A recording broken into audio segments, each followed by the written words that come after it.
मैं तो cricket Asians का पूछ लें मेरे से। आज बड़ा जबरदस्त क्रिकेट टेस्ट हो रहा है। देखिए, जब आपने पंजाब में केपी में इलेक्शन नहीं, एक 90 दिनों में जो आइन की शिक थी वो खत्म हो गई, तो फिर आप जब मर्जी करें। आपका पीटीआई से कोई रास्ता, कोई कांटेक्ट नहीं, मेरा कोई रास्ता नहीं। शुद्ध जब सैफर आया, हाँ, क्या कहते हैं आजम खान के बयान और सवाल?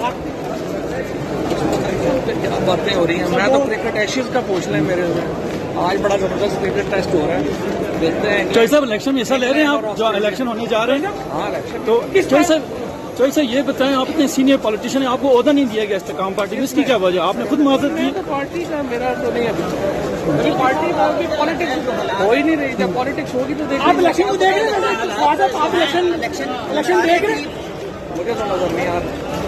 तो आप क्या देख रहे हैं? कंटिन्यू के निगरान सेटअप करेगा या शहबाज शरीफ साहब? देखिए, जब आपने पंजाब में केपी में इलेक्शन नहीं, एक 90 दिनों में जो आइन की शिक थी वो खत्म हो गई, तो फिर आप जब मर्जी करें। सर, सुनने में आ रहा है कि इमरान खान साहब सैफर में माजरत करने लगे, क्या ऐसी कोई बात है आपका पीटीआई से कोई रास्ता, कोई कांटेक्ट? नहीं, मेरा कोई रास्ता नहीं।